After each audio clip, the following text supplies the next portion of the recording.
Forged in Fire. Chapter 1. The Spark. The industrial district of Atlanta hummed with a particular kind of electricity, the kind that came from dreams being hammered into reality.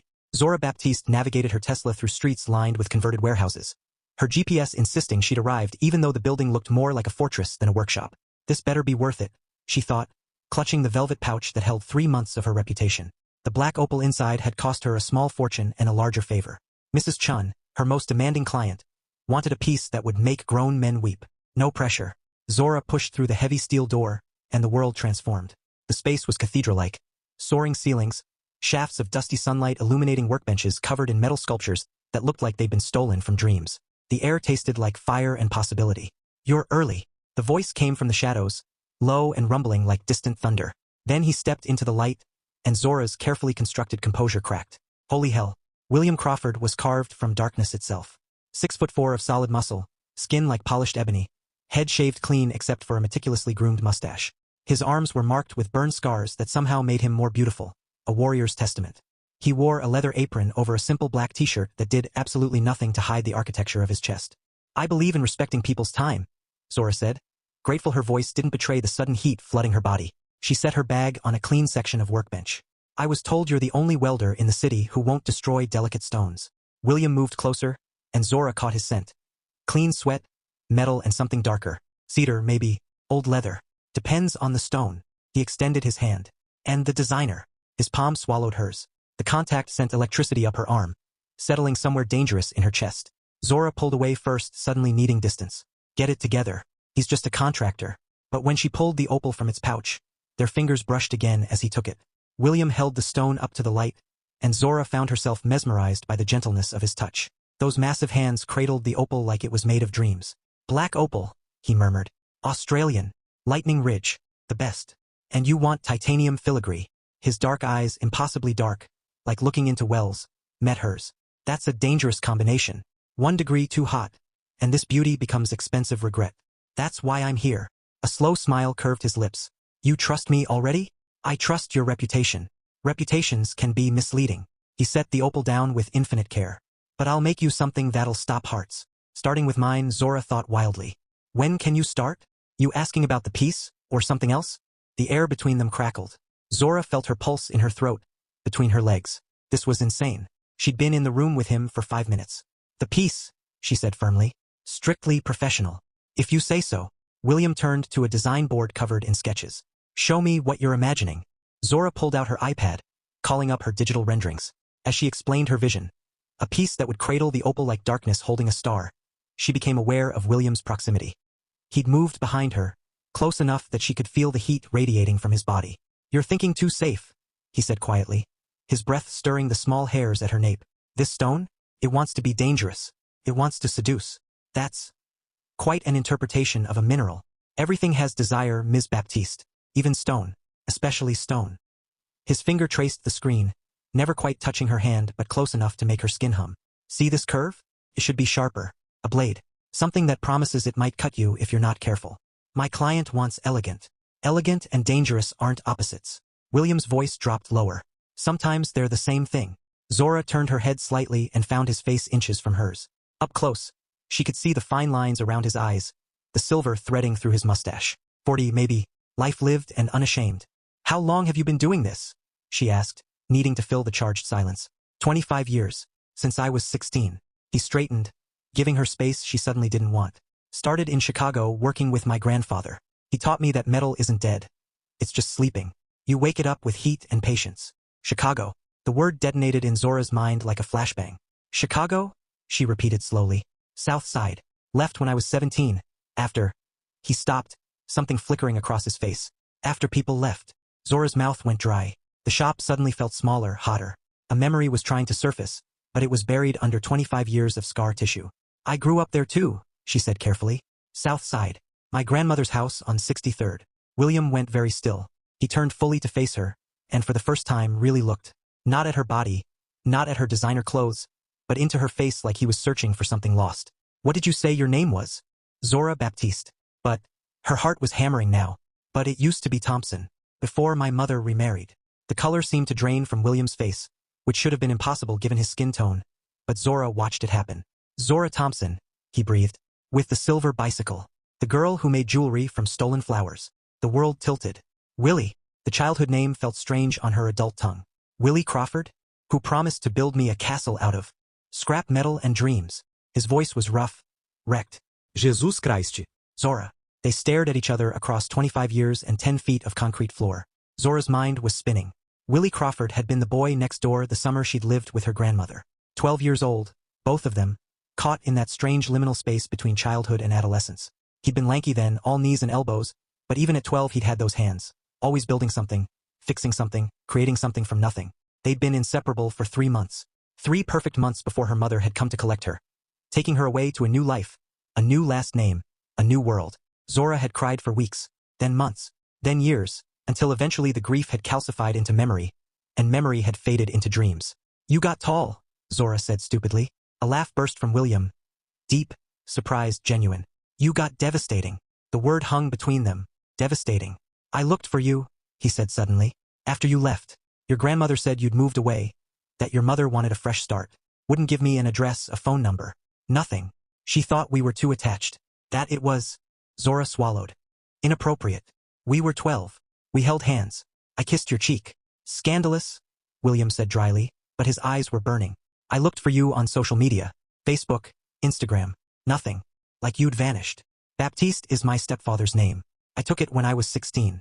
Zora felt tears prickling behind her eyes and ruthlessly suppressed them. I looked for you too. Willie Crawford returns about 10,000 results. I go by William now. I go by a woman who's got her shit together. Another laugh, this one edged with something darker. Do you? I did. Until about 5 minutes ago. They stood in the charged silence, the air thick with history and heat. Zora knew she should leave. Should walk out of this shop, find another welder. Someone who didn't make her feel like she was 12 years old and 40 years old simultaneously. Instead, she heard herself say, when can we start? On the piece. William's eyes darkened. We can start right now, but I need you here. Need you to see how the metal responds to heat. Need you to tell me when it's right. That'll take time. You got somewhere better to be? Yes. No. Maybe. I have a meeting at 6. Then we have 4 hours. William moved to his main workbench, firing up a torch with practiced ease. The flame roared to life, blue-white and hungry. Come here. Zora approached slowly, every instinct screaming that this was dangerous. Not the fire. Him. William handed her safety glasses, his fingers lingering on hers. Watch the metal, not me. Presumptuous. Honest. He began to work, and Zora forgot how to breathe. Watching William Crawford bend metal to his will was like watching a symphony. Despite his size, he moved with balletic grace. Every gesture was precise, controlled, deadly elegant. He heated a strip of titanium until it glowed, then shaped it with tools that looked like torture implements, coaxing curves that shouldn't exist from rigid metal. You feel it? He asked without looking at her. When it's ready to transform?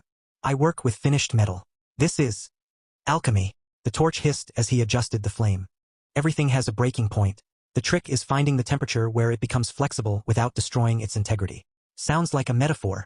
Everything's a metaphor if you're paying attention. He set down the torch and picked up a smaller tool, working details into the glowing metal. You scared of fire, Zora? The use of her name, casual and intimate, sent shivers down her spine. Should I be? Fire's honest. It doesn't pretend. It either creates or destroys. No middle ground. What about the metal? Metal remembers everything you do to it. Every hammer strike, every flame. You can't lie to metal. He finally looked up, pinning her with his gaze. Can't take back what you've done to it. Zora's throat was desert dry. Is this still about jewelry? What do you think? She thought she was in serious trouble. She thought Willie Crawford, William, had grown into something terrifying and magnetic. She thought that the 12-year-old boy who'd promised her forever had become a man who looked like he kept promises. I think I need air, she said. There's a balcony upstairs. Through that door, up the stairs. You can see the whole city. It was an escape route. Zora took it. Chapter 2. The Return. The balcony was small, intimate, overlooking the industrial sprawl of the West End. Zora gripped the railing, gulping in humid Georgia air that did nothing to cool her overheated skin. This is insane. This is professional suicide. This is... You ran. She hadn't heard him follow her. William stood in the doorway, backlit by the workshop's lights, looking like some kind of dark god descended from an ancient story. I needed perspective, Zora said without turning around. And? You got it. No. She heard rather than saw him move closer. Felt him stop just behind her, close enough to touch but not touching. The restraint was somehow more erotic than contact would have been. I've thought about you, William said quietly. More than I should have. More than made sense. You were a kid I knew for 3 months 25 years ago. But I'd see a woman with long locks or someone would laugh a certain way and I'd think, maybe it's her. Zora closed her eyes. Don't what? Tell the truth. Make this complicated. It's already complicated. His breath stirred her hair. The second you walked into my shop, everything got complicated. We don't know each other anymore. Then let's get reacquainted. Zora turned, which was a mistake. He was right there, close enough that she had to tilt her head back to meet his eyes. Close enough to see the pulse beating in his throat. Close enough to smell him. God. He smelled like every mistake she wanted to make. I'm not that little girl anymore, she said. Good. His voice dropped to a register that resonated in her bones. I'm not interested in little girls. I'm interested in the woman who walks into my space like she owns it. Who designs pieces that make me want to be a better artist. Who's looking at me right now like she's deciding whether to run or ruin me. Ruin you? That's what this feels like, Zora. Like you're going to wreck me, and I'm going to let you. Her hands came up, pressing against his chest. She meant to push him away. Instead, her fingers curled into his shirt, feeling the heat of him through the fabric. This is a bad idea, she whispered. Probably. We should keep this professional. We should. Neither of them moved away. I have a meeting at 6, Zora said desperately. William glanced at his watch. A battered, practical thing strapped to his thick wrist. You've got 3 hours and 42 minutes. That's not enough time. For what? For anything. For everything. She was babbling now, her usual eloquence deserting her. I don't do this. I don't fall apart over. He kissed her. Or maybe she kissed him. Later, Zora wouldn't be able to say who moved first. All she knew was that 1 second they were talking, and the next his mouth was on hers, and the world was ending and beginning simultaneously. William Crawford kissed like he worked metal, with absolute focus, devastating precision, and barely restrained power. His hands came up to frame her face. Those enormous, scarred hands cradling her like she was made of black opal and dreams. His thumbs traced her cheekbones as his tongue traced the seam of her lips, requesting entrance with a politeness that was somehow filthy. Zora opened for him. The kiss went nuclear. She made a sound, desperate, hungry, and felt him swallow it, felt the groan that rumbled through his chest in response. Her hands went to his head, finding the smooth skin of his scalp, nails scraping lightly. He shuddered, and the careful control fractured just slightly. Enough for his teeth to catch her lower lip. Enough for his hands to slide down to her waist, pulling her flush against him. Oh God. He was hard everywhere she was soft. Muscle and heat and barely leashed strength. Zora could feel the thunder of his heart against her breasts. Could feel the tremor in his hands that said he was holding back. Still holding back even now. Zora. Her name was a prayer and a curse. Tell me to stop. No. Tell me this is moving too fast. It's been 25 years. That's slow enough. He laughed against her mouth, the sound vibrating through her. You always were stubborn. You always were bossy. I remember you liking it. I remember you being 12. I'm not 12 anymore. His hands flexed on her waist. In case you hadn't noticed. I noticed. Yeah. He pulled back just enough to look at her, his eyes molten. What else did you notice? That you kiss like... She broke off, panting. Like what? Like you're trying to consume me. I am. Nos cham, no e palegi. I've been starving for 25 years, and you walk back into my life wearing designer heels and Chanel, and looking at me like I'm still that boy who made you dandelion crowns. You have no idea what you do to me. Show me. Zora heard herself say. Chapter 3. The combustion. William's control, already fracturing, shattered completely. He walked her backward through the door, into the workshop, past workbenches and sculptures, and the pieces of other people's dreams. There was a room in the back. Zora caught a glimpse of a leather couch, exposed brick, a bed that looked handmade and massive enough to accommodate his frame, before William was kissing her again, harder this time. Urgent. His hands found the zipper of her dress, a slate-gray sheath from Acris that had cost more than most people's mortgage. She felt the cool whisper of air on her spine as he drew it down with surprising gentleness. This dress, he said against her neck. Been thinking about taking it off you since the second you walked in. That's very unprofessional. I'm feeling very unprofessional right now. His teeth scraped her pulse point, and she gasped. Tell me to stop, Zora. Last chance. I'm going to miss my meeting. Is that a complaint? It's a fact. You want me to stop? His hands stilled, and she could feel the effort it cost him. Even now, even burning up with want, he'd stop if she asked. The knowledge made her want him more. Don't you dare. The dress pooled at her feet, silk and expensive regret.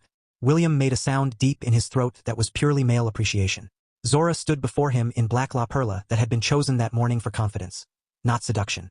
Now she thanked past her for the impulse. Jesus Christ, William Briatid. You're. Don't say perfect. Don't. Dangerous. His eyes raked over her. I was right the first time. You're absolutely devastating. He was still fully clothed. Zora found that suddenly unacceptable. Her hands went to his shirt, fumbling with buttons until he took mercy and pulled it over his head in one smooth motion. Oh no. William Crawford shirtless was a Renaissance painting.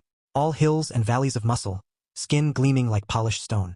The burn scars she glimpsed on his arms continued across his chest, his shoulders, a map of every time he'd gotten too close to flame and survived. Beautiful and brutal and completely authentic.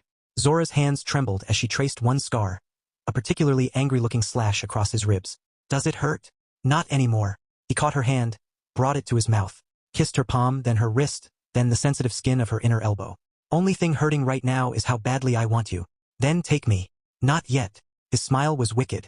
I've waited 25 years. I'm going to savor this. He kissed his way down her body. Collarbone, sternum, the valley between her breasts. His hands unhooked her bra with practiced ease, and then his mouth was on her, hot and demanding. Zora's head fell back, a moan escaping before she could stop it. That's it, William murmured against her skin. Let me hear you. Want to know every sound you make. His hands mapped her body like he was memorizing it, learning it. Every curve, every hollow, every place that made her gasp or tremble. When his fingers hooked in her panties, dragging them down her legs, Zora had to grip his shoulders to stay upright. Bed, she managed. William, I know what you need. He lifted her, actually lifted her like she weighed nothing, and carried her to the bed, laid her down on sheets that smelled like him, clean and masculine. Zora watched through heavy-lidded eyes as he stripped off the rest of his clothes, and sweet merciful God, the man was built like ancient statues were carved to commemorate him. You're staring, he said, but he was smiling. You're giving me reason to. He crawled over her, caging her with his body. The weight of him, the heat, was intoxicating. Zora ran her hands over his back, feeling muscle shift under skin, feeling the way he shuddered at her touch. Zora, he said, serious now. We do this, everything changes. You understand that? I understand. This isn't... He stopped, seeming to search for words. This isn't casual for me. Can't be. Not with you. Good. She pulled him down to her. I don't do casual either. Thank God. He kissed her again, deep and claiming, as his hands slid between her thighs, found her slick and ready and desperate. His groan of appreciation vibrated through her. So wet for me already. Willie? The childhood name slipped out and he froze. Don't call me that. Not now. Not when I'm about to. He bit off the words. Call me William. Call me anything else. But that boy you knew? He's gone. No, he's not. Zora cupped his face, making him look at her. He grew into someone extraordinary. Someone I want so badly I can barely breathe. Zora, make love to me, William. Please. Something in his face cracked open. Raw need and old longing and new possibility. He positioned himself, the blunt head of him pressing against her entrance, and paused. Look at me, he commanded softly. She did. He pushed inside, slow and inexorable, and Zora's world condensed to the point where they connected. He was big, of course he was big, the man was built like a god, and the stretch bordered on too much. But then her body adjusted, welcomed, and it was perfect. He was perfect. Okay. His voice was strained. More than okay. He pulled back and thrust again, deeper this time. Set up a rhythm that was both gentle and devastating. Every stroke hit something vital inside her. Every withdrawal left her gasping for his return. You feel. He couldn't seem to finish the sentence. Like I've been looking for you my whole life. Zora wrapped her legs around him, changing the angle, drawing him deeper. They found a rhythm together, something primal and synchronized. Like their bodies remembered this even though their minds hadn't. Like they'd been made to fit exactly this way. Harder, she demanded. Don't hold back. Don't want to hurt you. You won't. She raked her nails down his back. Give me everything. Control shattered. William's hips snapped forward, driving into her with enough force to move the bed. His hands gripped her hips, holding her in place as he took her with an intensity that bordered on feral. And Zora met him thrust for thrust, demanding as much as she gave, both of them spiraling higher and higher toward something that felt like it might destroy them. Touch yourself, William growled. Want to feel you come around me. Zora's hands slid between them, finding the bundle of nerves that was screaming for attention. She circled once, twice, and felt the pressure building. William. I know, baby. I know. Let go. I've got you. She shattered.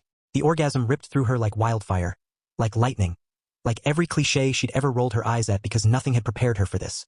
For pleasure so acute it bordered on pain. For the feeling of William driving into her through the waves, chasing his own release with punishing intensity.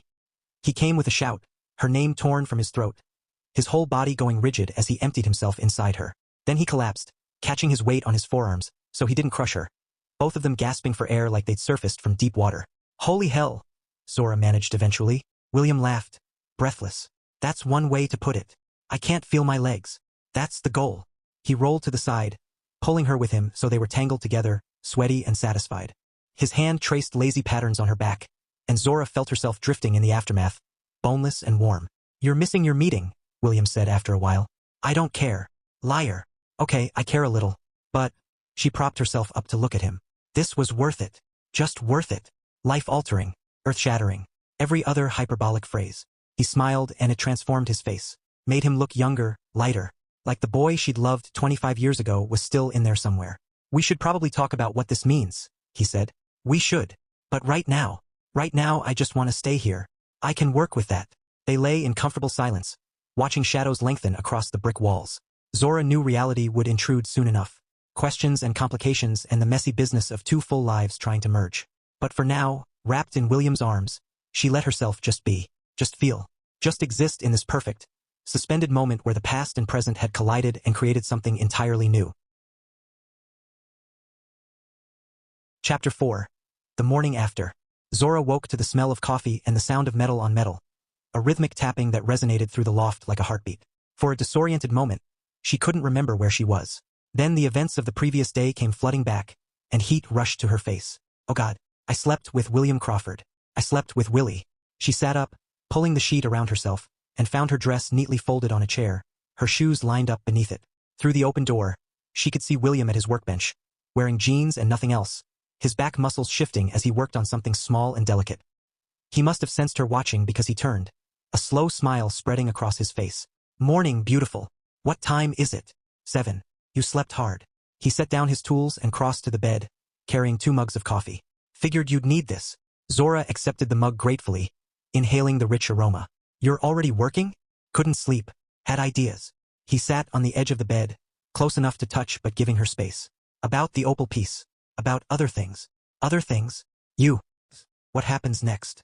There it was. Reality arriving right on schedule.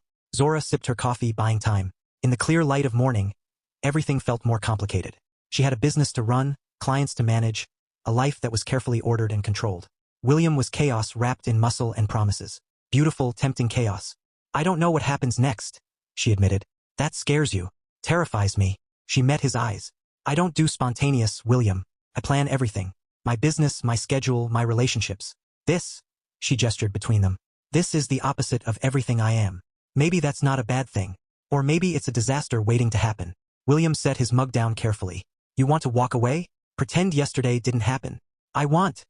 Zora stopped, frustrated. "I don't know what I want. That's the problem." "Then let me tell you what I want." His voice was steady. "Sure. I want to take you to breakfast. I want to finish that piece for Mrs. Chun and make it so beautiful she cries. I want to learn everything about the woman you've become.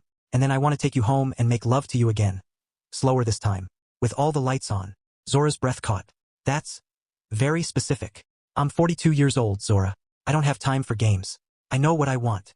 He reached out, tucking a lock behind her ear. "The question is, are you brave enough to want it too? Brave or stupid? Sometimes they're the same thing." She laughed despite herself. "You're really not going to make this easy, are you? Would you respect me if I did?" "Probably not." "Then there's your answer." He stood, extending his hand. "Come on, get dressed. There's a place around the corner that makes the best shrimp and grits you've ever tasted." "I don't have any clothes." "You have a dress. A cocktail dress. At 7 in the morning. Then we'll stop by your place first." He grinned. "See? I can be practical." Against her better judgment, Zora found herself smiling back. "Fine. Breakfast. But then I have actual work to do."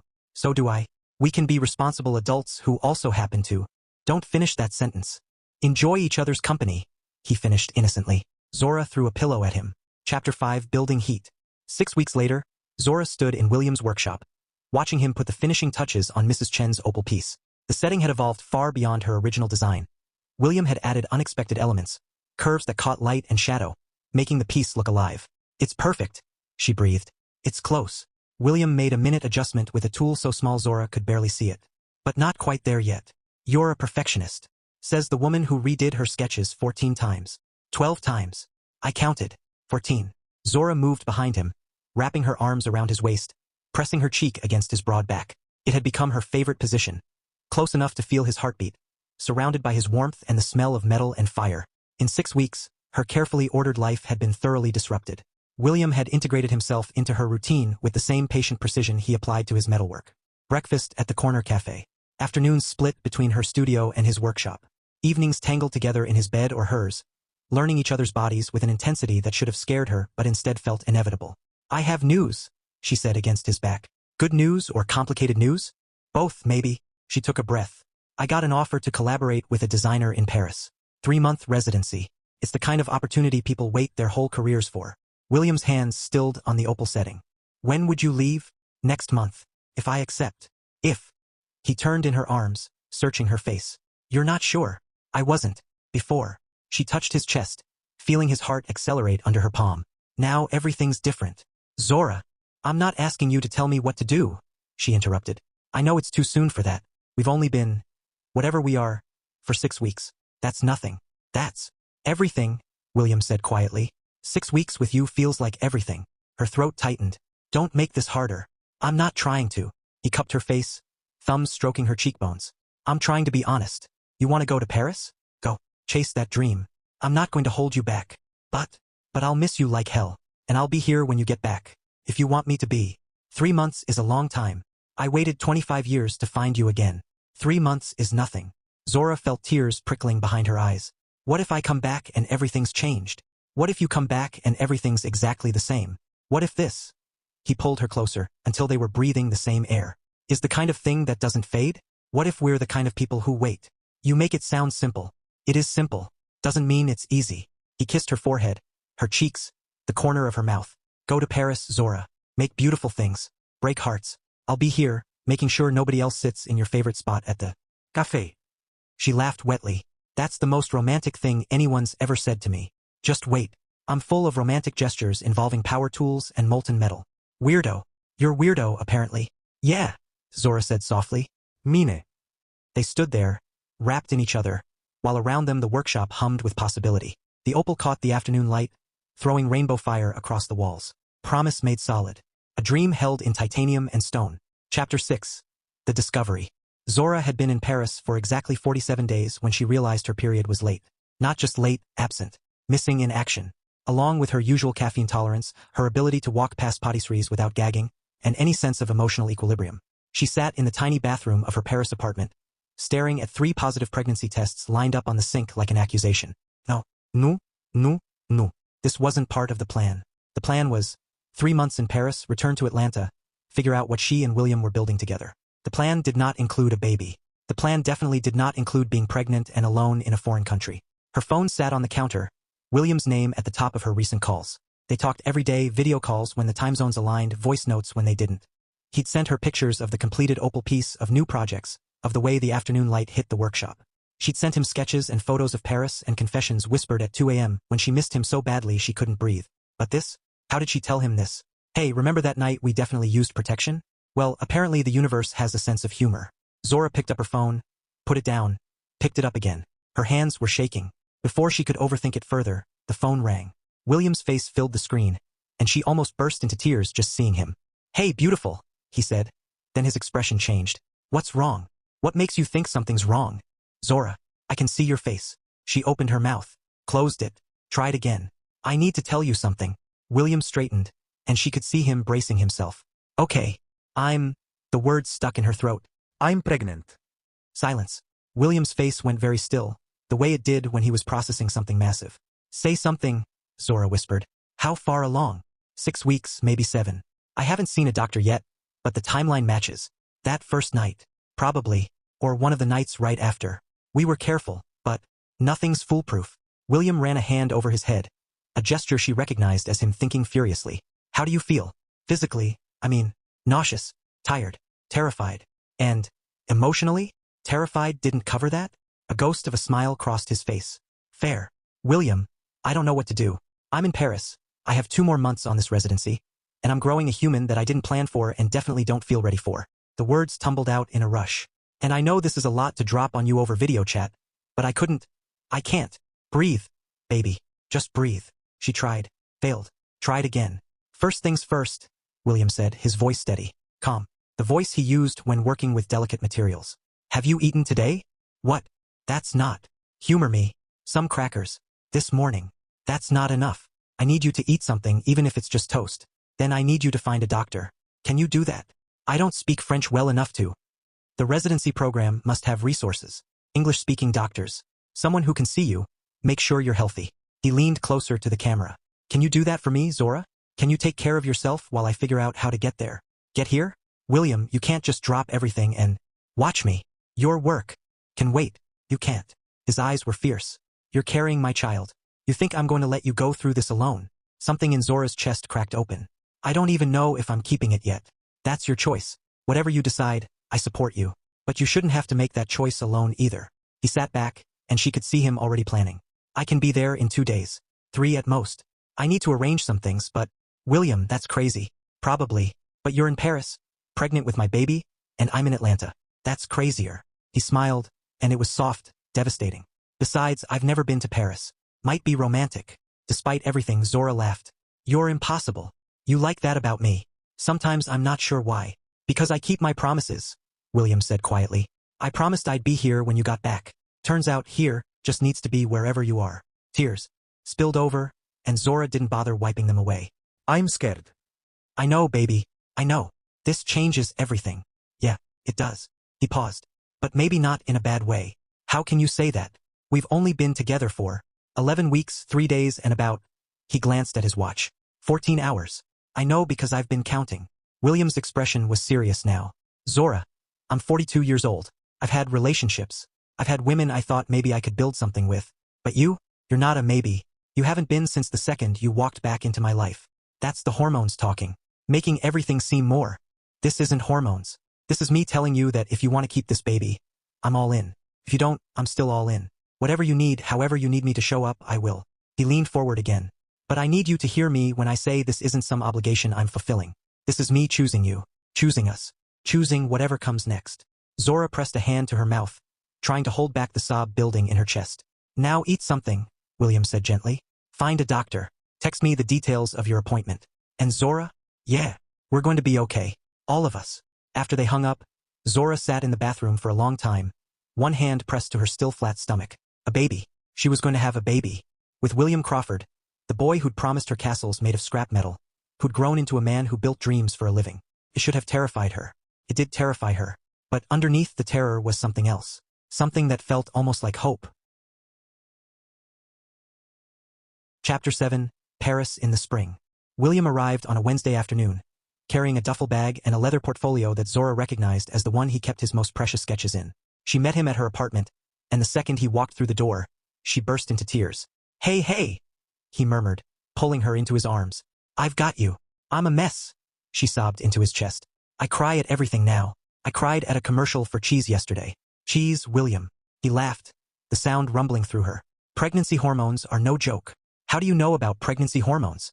I may have spent the last 2 days reading everything I could find about first trimester symptoms.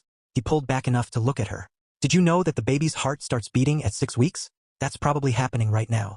Fresh tears spilled over. See? This is what I mean. Everything makes me cry. Come on. Sit down. Have you eaten? I had crackers. Crackers aren't a meal. He steered her to the small couch and disappeared into the kitchen.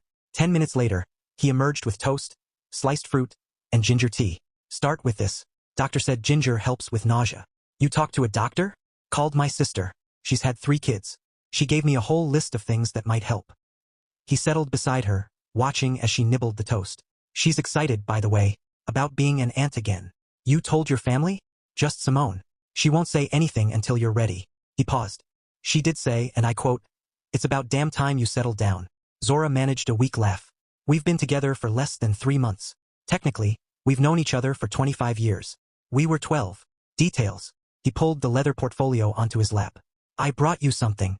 Inside were sketches, dozens of them. Designs for rings, necklaces, bracelets. But also other things. A crib made of twisted metal and salvaged wood. A mobile with celestial bodies hanging from copper wire. Tiny shoes rendered in exquisite detail. William, Zora breathed. I couldn't stop thinking about it. About them. About what kind of world we could build together. He touched one of the sketches, the crib. I know it's early. I know we haven't decided anything. But I needed you to see that I'm serious. About you, about this, about all of it. Zora set down her toast with trembling hands. I have a doctor's appointment tomorrow. To confirm everything. Make sure it's viable. What time? 10. I'm coming with you. You don't have to. Yes, I do.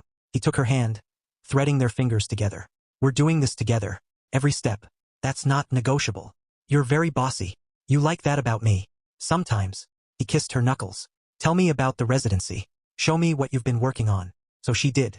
She pulled out her sketchbook, showing him the designs she'd developed, the collaborations she'd started, the dreams she'd been building in between bouts of morning sickness and existential panic. William listened, asked questions, offered suggestions with the careful respect of one artist to another. And slowly Zora felt some of the terror ease. Not disappear. She wasn't sure it would ever fully disappear, but become manageable. Shared. Thank you, she said eventually. For what? For not freaking out. For being here. For... She gestured vaguely. All of it. Zora, I told you. I'm all in. He pulled her against his side, and she curled into his warmth. Whatever comes next, we figure it out together. What if I'm terrible at this? At being a mother? What if you're amazing at it? What if I'm not ready? Nobody's ever ready. We just do our best and hope it's enough. He pressed a kiss to her temple. But I've seen you work. Seen how patient you are with your designs. How carefully you nurture every idea until it becomes something real. You're going to be an incredible mother. You don't know that. I know you. That's enough. They sat in comfortable silence as Paris hummed beyond the windows. Zora closed her eyes, one hand resting on her stomach, feeling the impossibility of it all. A baby. Their baby. A life she hadn't planned but was slowly, terrifyingly, beginning to want. William. I think I want to keep it. She felt him go still. Then his arms tightened around her. Yeah. I'm scared out of my mind, and I have no idea how we're going to make this work. But... She turned to look at him. I want this. Want us. Want the family we could build together. William's eyes were suspiciously bright. You're going to wreck me, woman. Is that a yes? That's a hell yes. He cupped her face, kissing her with a gentleness that made her ache. We're having a baby. We're having a baby, Zora repeated, and for the first time since seeing those positive tests, she smiled. Really smiled. Oh God, we're having a baby. You're spiraling again. I'm allowed to spiral. I'm growing a human. Fair point. He stood, pulling her up with him. Come on, show me Paris. Feed me overpriced coffee and terrible tourist food. Let's pretend we're normal people on a normal vacation. We're not normal people. No, William agreed, lacing his fingers through hers. We're better. Chapter 8. Choosing home. The doctor's appointment confirmed what they already knew. Zora was 8 weeks pregnant, healthy, and the baby was developing normally. They saw the heartbeat on the ultrasound. A tiny flutter on the screen that made William squeeze her hand hard enough to hurt. That's our kid, he whispered, voice rough with emotion. Zora couldn't speak, could only stare at that impossible rhythm and think. I made this. We made this. Walking out of the clinic, she felt different. The terror was still there, but it was tempered now by something fierce and protective. This tiny cluster of cells, their baby, deserved the best they could give. I need to go home, she said abruptly. William stopped walking. To Atlanta? Yeah. I can't. She gestured helplessly at the Paris streets. This was amazing. The residency, the opportunity, all of it. But I need to be home. Need to figure out how to do this properly. What about the program? You have almost 2 months left. I'll talk to them. Explain the situation. They'll understand. She turned to face him fully. William, I want to build a life with you. A real life. Not separated by an ocean. Not in a long-distance holding pattern. I want to be in Atlanta. Working with you. Figuring out how to turn your workshop into a space that can accommodate a baby. The workshop is a death trap for children. So we fix it. We build something new. Together. She took his hands. I don't want to do this alone. Don't want to raise our baby alone. I want us to be a family. Zora. I know it's fast. I know it's crazy. We've been together for less than 3 months. And I'm asking you to, what? Move in together? Combine our lives completely? It's insane. It's not insane, William said quietly. It's exactly what I want. Really? Really? He pulled her close, resting his forehead against hers. I've got a house in East Atlanta. 3 bedrooms, a yard, space for a workshop. It's nothing fancy, but it's solid. Good bones. You have a house? Bought it 5 years ago. Been fixing it up slowly. He smiled. Had this idea that someday I'd fill it with someone. With family. Just didn't know who until you walked back into my life. Zora felt tears threatening again. Damn hormones. Damn hormones. He agreed, kissing them away. Come home with me, Zora. Let me show you what we could build together. I still need to finish some work here. Wrap things up properly. So we stay for 2 weeks. 1 month, tops. I'll help you pack. Say your goodbyes. Do whatever you need. His hands moved to her still flat stomach. And then we go home. Start building our life. Just like that. Just like that. It should have been harder. Should have required more discussion, more planning, more careful consideration. But standing there on a Paris street with William's hands on her belly and their baby's heartbeat still echoing in her mind, Zora knew it was right. Okay, she said. Let's go home. Chapter 9. Building a foundation. For months later, the house in East Atlanta was exactly as William had described. Solid bones, good structure, in desperate need of some aesthetic intervention. Zora stood in the living room, one hand on her now visible baby bump, surveying the space with a designer's critical eye. The walls need to be repainted, she said. I know. And these floors are being refinished next week. Already scheduled. The kitchen is too small for a family. So we knock out that wall, extend into the dining room. I've been wanting to do it anyway. William came up behind her, wrapping his arms around her waist, hands settling on her belly. You feel them moving yet? Little flutters, like butterflies. She covered his hands with hers. The doctor says in a few weeks you'll be able to feel it from the outside. Can't wait. They'd fallen into a rhythm over the past 4 months. Zora had terminated her Paris residency early, and while the program director had been disappointed, they'd understood. She'd returned to Atlanta with a portfolio of new designs and a determination to make this work. Her studio was now in the converted garage behind the house, close enough to the main building that she could work while William was in his workshop, far enough that they each had their own creative space. They'd spent weeks transforming the house, arguing good-naturedly about paint colors and furniture placement, and whether the nursery should have a celestial theme or something more abstract. We need to talk about names, William said now. We've been avoiding that, because you have terrible taste. Says the man who suggested Anvil, if it's a boy. That was a joke. Was it, though? He laughed, spinning her to face him. At 24 weeks, Zora's belly was pronounced enough that it pressed between them. William's hands never seemed to leave it, constantly touching, feeling, connecting with the life growing inside her. How about this, he said. We each make a list, top 5 names. See if there's any overlap. And if there's not, then we negotiate. We're both artists. We know about creative compromise. Zora traced the line of his jaw, feeling the scratch of his beard against her palm. You know, I never thought I'd be here, pregnant, living with a man I've technically only been dating for 7 months, planning a future I never even imagined wanting. Regrets. Not even a little. She pulled him down for a kiss. Scared sometimes, but not regretful. What scares you? That I'll mess this up somehow. That I'll be a terrible mother. Or we'll realize we rushed into this, or we'll be exactly what we're supposed to be, William interrupted. Imperfect. Learning as we go. Loving this kid with everything we've got. When did you get so wise? Around the time a beautiful woman walked into my workshop and turned my whole life upside down. Smooth talker. You love it. She did. God help her, she loved all of it. The easy banter, the comfortable silences, the way William made her feel cherished and challenged in equal measure. The way he'd embraced the pregnancy without hesitation, attending every doctor's appointment, reading parenting books, asking questions she'd never thought to ask. My mother wants to visit, Zora said. Now that we're officially living together and I'm visibly pregnant. William stiffened slightly. She knows about us? She knows I'm pregnant and living with someone. I haven't told her it's you yet. You think she'll remember me? I think she'll have opinions. Zora sighed. She always has opinions. When's she coming? Next week. If that's okay. It's your mother. Of course it's okay. He pressed a kiss to her forehead. We'll handle it. Together. You keep saying that. Because it's true. Whatever comes next, we face it together. The baby chose that moment to kick hard enough that William's eyes widened. Was that? Yeah. They're getting stronger. He dropped to his knees, pressing his face against her belly. Hey little one, I'm your dad. Can't wait to meet you. Another kick right against his cheek. William laughed, the sound pure joy. Got some power behind those legs already. Zora ran her fingers over his head, watching him commune with their unborn child.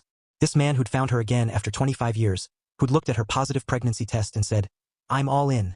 Who was building them a life with the same care he brought to his metalwork. Patient, precise, utterly devoted. I love you, she said. William looked up, surprise flickering across his face. It was the first time either of them had said it out loud. They danced around it, implied it, showed it in 1,000 small ways. But the words had remained unspoken. Say that again, he demanded softly. I love you, William Crawford. I love you, and I love this life we're building, and I love that our baby is going to know what it means to be wanted, to be chosen. He stood, cupping her face in his scarred, careful hands. I love you too. Have loved you probably since you were 12 years old and making me crowns out of dandelions. Definitely loved you the second you walked back into my life. Will love you for every day we have left. They kissed, slow and sweet, while their baby kicked between them and the house settled around them, and somewhere in the distance, Atlanta hummed with possibility. Chapter 10, Meeting the Past. Diane Thompson-Baptiste arrived on a Tuesday afternoon in a cloud of expensive perfume and barely concealed judgment. Zora watched from the porch as her mother emerged from the Uber, taking in the house with a critical eye that missed nothing. Mom, Zora said, descending the steps carefully. At 6 months pregnant, stairs required more attention. Welcome, Zora. Diane embraced her daughter, then pulled back to examine her belly. You're showing more than I expected. Doctor says I'm right on track. Diane's eyes moved to the house. This is where you're living? This is home, yes. It's very rustic. It has character, Zora said firmly. Come inside. I'll introduce you to William. She saw the exact moment her mother made the connection. Diane's eyes widened, her perfectly made-up face registering shock. William? Not Willie Crawford. Yes. The boy from Chicago? The one you were obsessed with that summer. I was 12, Mom. I wasn't obsessed. You cried for 6 months after we left. And now he's back in my life. Funny how things work out. Zora opened the front door. William? My mother's here. He emerged from the kitchen, wiping his hands on a towel, and Zora watched her mother's expression shift through several emotions in rapid succession. Surprise. Appreciation for William's impressive physical presence. Then suspicion. Mrs. Baptiste, William said, extending his hand. It's good to finally meet you. Officially. Mr. Crawford. Diane's handshake was perfunctory. Zora tells me you two have reconnected. Yes, ma'am. Quite unexpectedly. And now you're living together, expecting a child. That's right. Diane's gaze moved between them. You work fast. Mom. It's a reasonable observation, Zora. You've known each other for, what, 8 months? 25 years and 8 months, technically, William said calmly. But yes, ma'am, we moved quickly. When you know. Do you? No, I mean, Diane settled onto the couch with the air of someone preparing for interrogation. Zora has a successful business, a carefully built life. Are you prepared to support that? Support her? Mom, that's inappropriate. It's okay, William said, sitting beside Zora, his hand finding hers. Mrs. Baptiste, I'm not going to pretend I'm what you probably envisioned for your daughter. I'm a welder. I work with my hands. I don't have a degree from some fancy design school or a portfolio of celebrity clients. Then what do you have? A house that's paid off. A business that's been profitable for 20 years. Skills that are in demand. And a commitment to Zora and our child that's absolute. He met Diane's eyes steadily. I love your daughter. Have loved her since we were kids. And I'm going to spend the rest of my life making sure she never regrets choosing me. The silence stretched. Zora held her breath. Finally, Diane said, my daughter doesn't need anyone to take care of her. She's perfectly capable of taking care of herself. I know, William said. That's one of the things I love most about her. But even strong women deserve a partner. Someone who shows up. Who stays. And you'll stay? When things get difficult. When there's a screaming baby and no sleep and the romance wears off. Mom. Yes, William said simply. I'll stay. Because this isn't about romance. It's about family. About building something that lasts. Diane studied him for a long moment. Then, unexpectedly, she smiled. You've grown up well, Willie Crawford. Thank you, ma'am. So has your daughter. She has, hasn't she? Diane turned to Zora. Show me the nursery. I assume you've started planning. Zora blinked at the rapid change in tone. We've been working on it, yes? Good, because I have ideas. As her mother stood and headed for the stairs, Zora squeezed William's hand. He squeezed back, and in that simple gesture, she felt everything he couldn't say in front of her mother. We've got this. We're doing this together. I told you it would be okay. The tour of the nursery went better than expected. Diane had many opinions about color schemes and furniture placement, but she also listened to Zora's vision, offered suggestions rather than demands. And when William showed her his sketches for the crib he was building, Diane studied them with genuine interest. This is beautiful work, she said finally. Thank you. You always were talented with your hands. Even as a boy, she touched the sketch of the mobile. These celestial designs. They're from Zora's early work, aren't they? Yes, ma'am. From a collection she did 5 years ago. I thought it would be nice to incorporate her aesthetic. It would be. Diane looked at Zora. You're lucky, to have found someone who sees your work this way, who wants to honor it. I know, Mom. That evening, after dinner, William had cooked, impressing Diane with his unexpectedly sophisticated palate. Zora found her mother on the back porch, looking out at the workshop lights. He's a good man, Diane said without preamble. He is. Very different from what I imagined for you. I know. But happy. You look happy, baby girl. Diane turned to face her. And that's what I wanted for you. More than money or status or the perfect pedigree. I wanted you happy. Zora felt tears prickling. I am, Mom. Scared sometimes. But happy. Being scared is smart. Parenting is terrifying. Diane reached out, touching Zora's belly. But you'll be good at it. You're patient, creative, determined. Just like your grandmother was. Grandma would have loved this. Me and William together again. She would have. Diane smiled. She always said you two were meant for each other. That summer, she told me I was making a mistake taking you away from him. I didn't believe her. You were doing what you thought was best. I was protecting you from getting hurt, from getting attached to something that might not last. She paused. But some things are worth the risk of getting hurt, aren't they? Yeah, they are. They stood together in comfortable silence, watching the workshop lights glow against the darkness. Inside, William was cleaning up dinner, whistling tunelessly. Soon, very soon, there would be 3 of them. A family forged from childhood memories and adult choices and the courage to believe that some loves were worth waiting for. Chapter 11, Midway. 7 months pregnant. Zora woke at 3 a.m. to a sharp pain in her lower back and the uncomfortable realization that she needed to pee. Again. For the third time that night. She maneuvered carefully out of bed, trying not to wake William, but he stirred anyway. You okay? His voice was rough with sleep. Just the usual. Go back to sleep. Can't. You're up? I'm up. He rolled out of bed, following her to the bathroom. Back still hurting? Like someone's driving a spike into my spine. Let me help. After she'd finished in the bathroom, William guided her to the living room, settling her on the couch with pillows propped behind her back. His hands found the tight muscles, working them with the same precision he brought to metalwork. God, that's good. Zora groaned. Better. Getting there. She leaned into his touch. I can't believe we still have 2 months of this. 8 weeks. That's nothing. Easy for you to say. You're not the one whose body has been hijacked by a tiny tyrant. William laughed, pressing a kiss to her shoulder. Fair point. But you're doing amazing. I'm huge. I can't see my feet. I cried at a commercial for paper towels yesterday. You're growing our baby. You're allowed to cry at paper towels. Zora twisted to look at him. At this hour, with his face soft and unguarded, she could still see traces of the boy he'd been. But mostly she saw the man, strong, steady, completely devoted to their growing family. Are you scared? She asked suddenly. About becoming a father? William's hands stilled. Terrified. Really? Really? He moved around to face her, settling on the floor with his head resting against her belly. I keep thinking about all the ways I could mess this up. What if I'm too strict? Or not strict enough? What if I can't protect them from everything bad in the world? What if? What if we're both going to make mistakes and that's okay?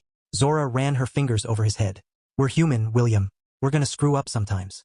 That doesn't make me feel better. No. But knowing we're in it together should. She felt the baby kick against her ribs. They're going to have 2 parents who love them, who chose them, who are going to show up every single day, even when it's hard. Especially when it's hard. You sound very certain. I am certain. About us. About this. She tugged him up until he was eye level with her. William, before you, I had my life planned out to the last detail. Career trajectory, 5-year plans, backup plans for my backup plans. And then you showed up and blew it all apart. Sorry. Don't be, because what we're building, it's so much better than anything I could have planned. She touched his face. We're going to be good parents. Not perfect. Good. And that's enough. When did you get so wise? Around the time a stubborn welder convinced me that some things are worth taking risks for. He kissed her, slow and thorough. The baby kicked between them, and they both laughed into the kiss. They're opinionated already, William said. Takes after you. Takes after both of us. His hand moved to her belly, tracing patterns. You think about what kind of kid they'll be? What they'll look like. All the time. I hope they have your hands. I hope they have your eyes. Your stubbornness. Your creativity. Your kindness. William smiled. Your courage. We're basically describing a superhero. Well, they are our kid. The bar is high. Zora laughed, then winced as the baby kicked particularly hard. Easy in there, little one. Mama needs her organs intact. Here. William shifted, pulling her against his chest, his hands settling on her belly. I'll talk to them. Sometimes they settle when they hear my voice. You think they can hear you? Doctor said so. He leaned down, speaking softly. Hey, baby. It's Dad. I know you're getting cramped in there, but we need you to give Mama a break. Okay? She's working hard to keep you safe. The least you can do is let her get some sleep. The baby kicked once more, then seemed to settle.